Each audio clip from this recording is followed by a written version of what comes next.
आज हम लोग एक्सरसाइज 2.3 का सेकेंड क्वेश्चन सॉल्व करना सीखेंगे।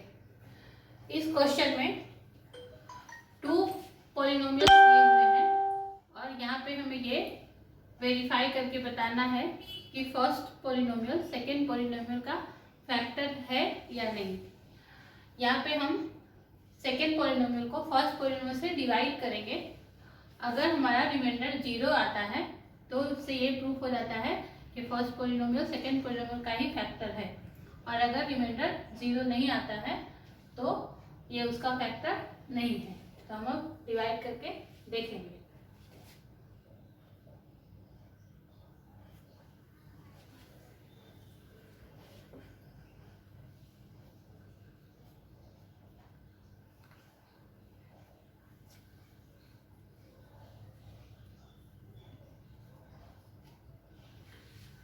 यहाँ पे t² - 3 डिवीजन है और इसको डिविडेंड के फर्स्ट टर्म से डिवीजन के फर्स्ट टर्म को इक्वल करना है। इसके लिए t² को हम 2t² से मल्टीप्लाई करेंगे तो 2t⁴ आएगा।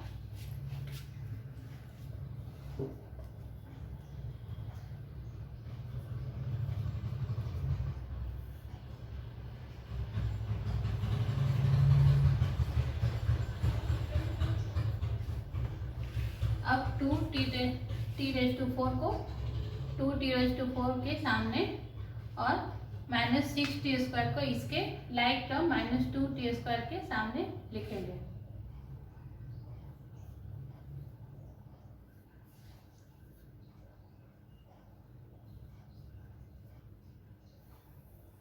इसको सब्ट्रैक्ट करेंगे तो इसका साइन चेंज हो जाएगा।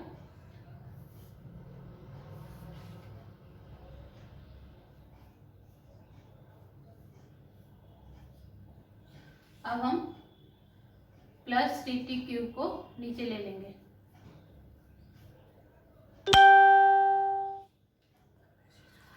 अब फिर से t² को हमें 3t³ के इक्वल लाना है, तो हमें इसे 3t से मल्टीप्लाई करना होगा।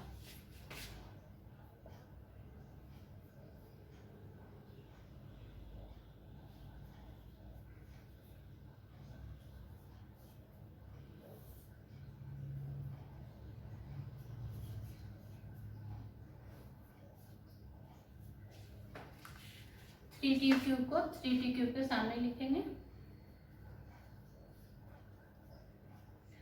9t 4t² का लाइक टर्म नहीं है, इसलिए इसको हम इस 9t के सामने लिखेंगे। इसके लिए हम इसे नीचे ले लेंगे।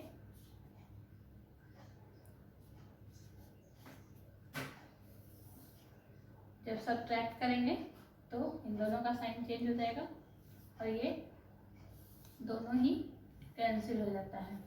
अब हम +4t² को नीचे लेंगे और इसके साथ -12 को नीचे लेंगे। अब t² को 4t² के इक्वल करने के लिए इसे 4 से मल्टीप्लाई करेंगे।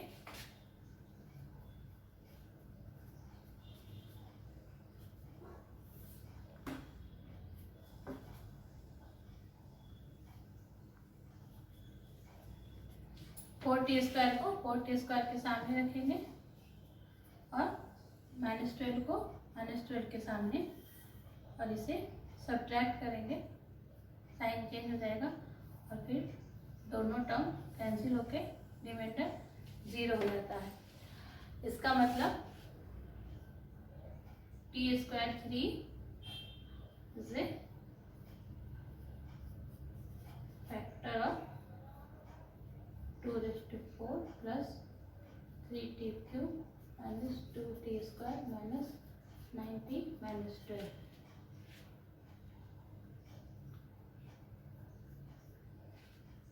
Because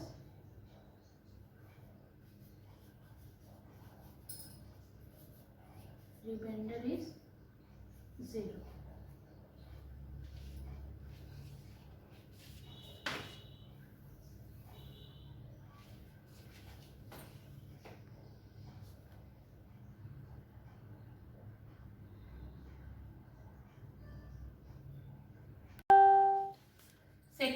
क्वेश्चन में भी सेकेंड पोलिनोमियल को फर्स्ट पोलिनोमियल से डिवाइड करेंगे और देखेंगे कि रिमाइंडर 0 आता है या नहीं। अब हम दोनों पोलिनोमियल को इस तरह से लिख लेते हैं। फर्स्ट पोलिनोमियल का फर्स्ट टर्म और सेकेंड पोलिनोमियल का फर्स्ट टर्म को हमें इक्वल करना है। इसके लिए हम उसको 3x² से मल्टीप्लाई करेंगे तो 3x⁴ plus 9x³ plus 3x² आता है।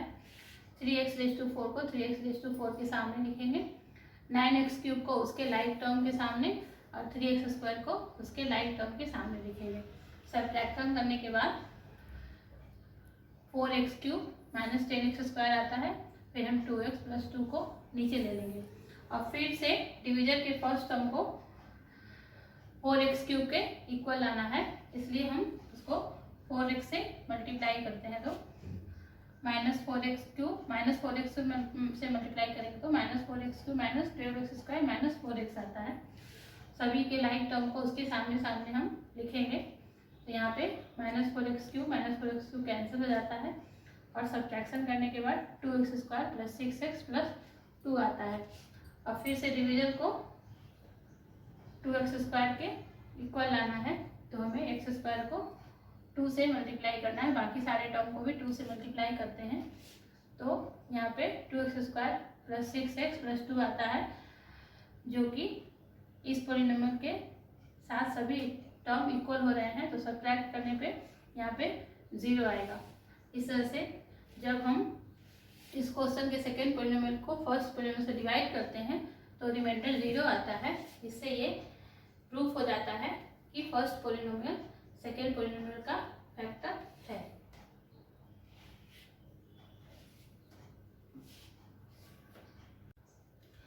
थर्ड क्वेश्चन में भी सेकेंड पोलिनोमियल को फर्स्ट पोलिनोमियल से डिवाइड करेंगे।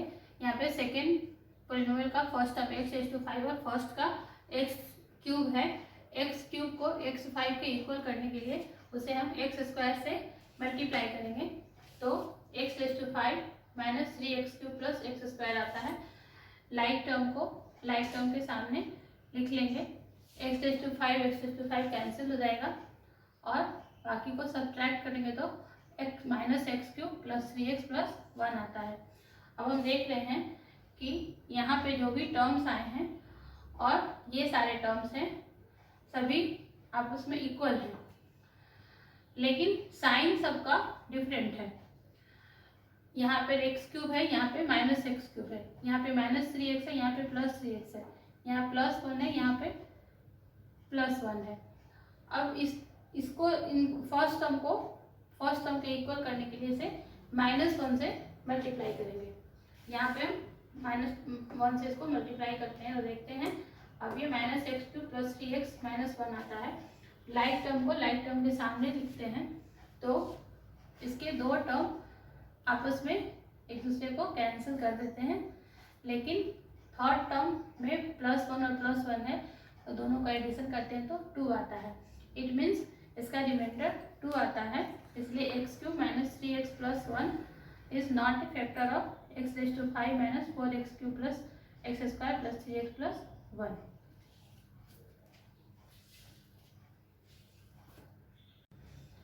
क्वेश्चन नंबर 3 में एक पॉलिनोमियल दिया हुआ है और उसके 2 जीरोज दिए हुए हैं, तो हमें इस पॉलिनोमियल के दूसरे जीरोज फाइंड आउट करने हैं। आपको पहले से ही पता है किसी भी पॉलिनोमियल के 2 या 2 से ज़्यादा जीरो हो सकते हैं, लेकिन हमें यहाँ पे ये देखना है कि √5/3 एंड माइनस √5/3 इस पॉलिनोमियल के जीरो है। इसका मतलब इसके इन जीरो के हेल्प से हमें 2 फैक्टर भी मिल सकते हैं। इसके 2 फैक्टर होंगे x plus √5/3 and x minus √5/3।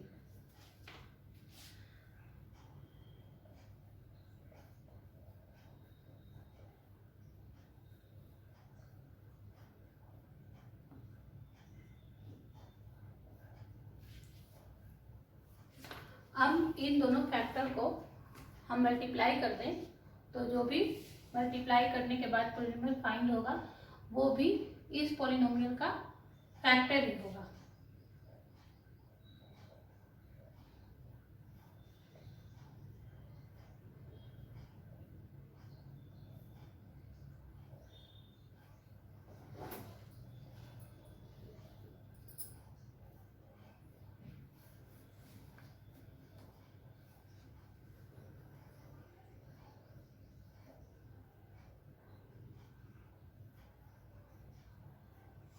Multiply करने के बाद हमें पॉलिनोमियल एक्स स्क्वायर माइनस 5/3 मिलता है।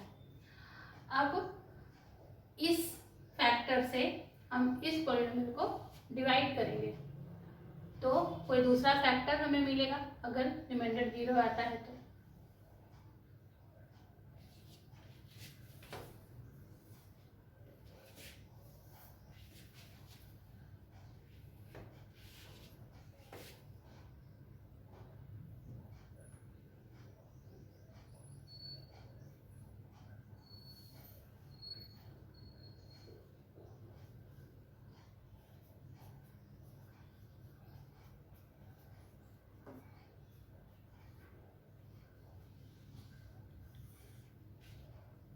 यहाँ पे भी फर्स्ट टर्म और फर्स्ट टर्म को इक्वल करने के लिए डिवीजर को 3x स्क्वायर से मल्टीप्लाई करेंगे।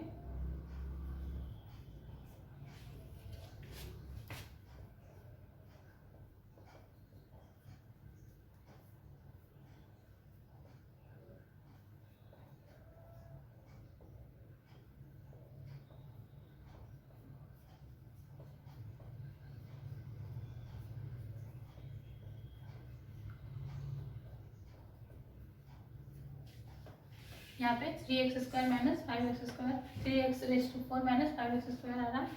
लाइक टर्म के नीचे लाइक टर्म को लिख लेंगे।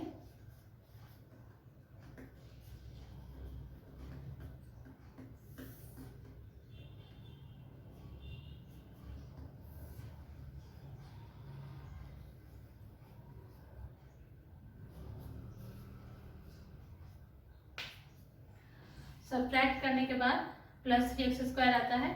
अब 6x³ को हम नीचे ले लेंगे। अब फिर से फर्स्ट टर्म को फर्स्ट टर्म के इक्वल लाने के लिए इसे हम 6x से मल्टीप्लाई करेंगे।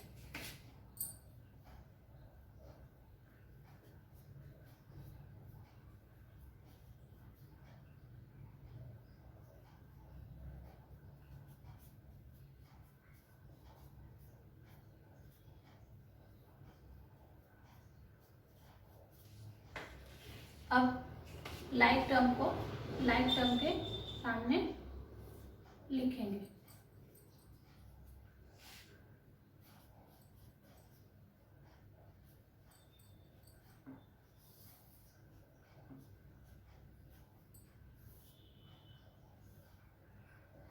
दोनों ही टर्म्स एक दूसरे को कैंसिल कर देते हैं। अब यहाँ पे 3x स्क्वायर माइनस 5 आता है। फिर से फर्स्ट टर्म को फर्स्ट टर्म के इक्वल लाना है।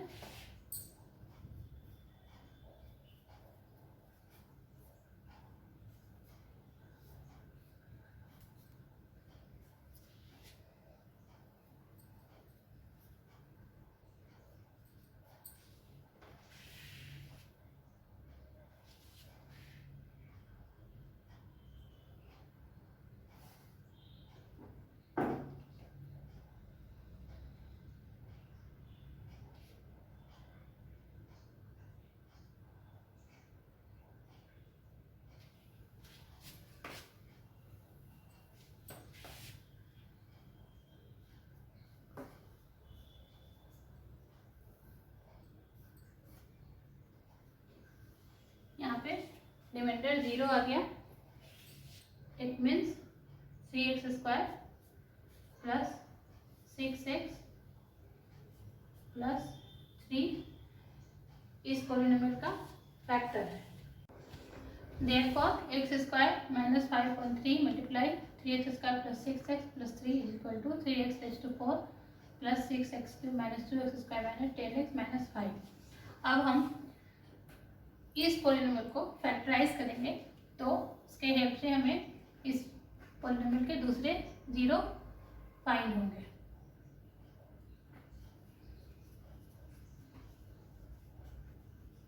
यहाँ से हम पहले 3 कॉमन ले लेंगे।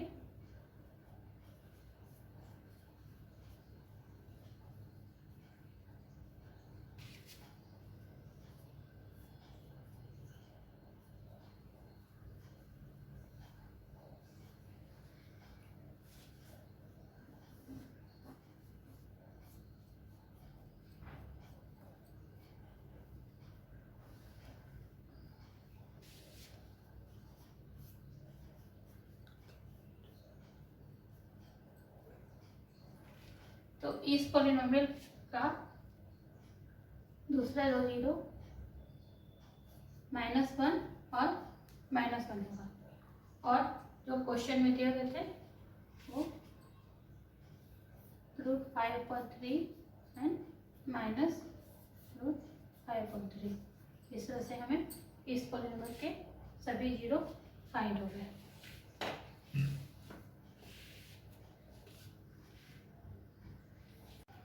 क्वेश्चन नंबर 4 में डिविडेंड, क्वेश्चन और रिमाइंडर दिया हुआ है और हमें डिवीजन फाइंड करना है।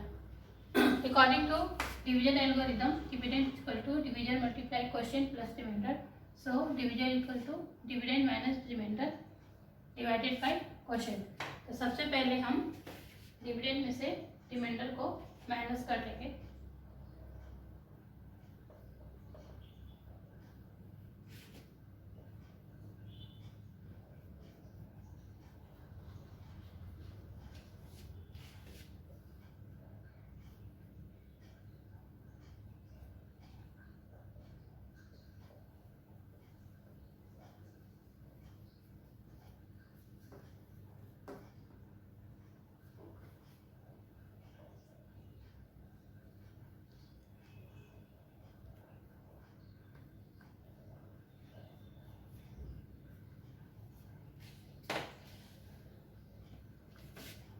अब इसको क्वोशिएंट से डिवाइड करेंगे।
स्टॉप।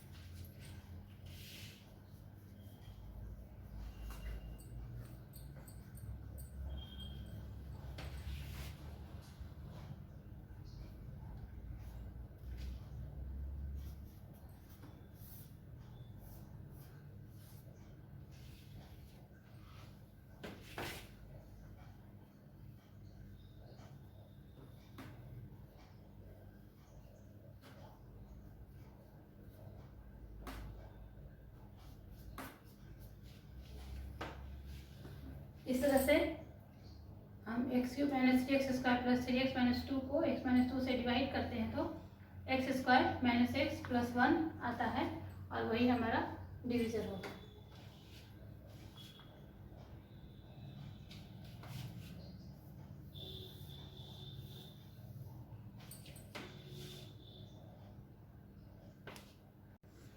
इस तरह से आज हमारा लेसन 2 और एक्सरसाइज 2.3 कंप्लीट होता है। अगर आपको मेरा वीडियो पसंद आ रहा है तो इसको लाइक और सब्सक्राइब करें।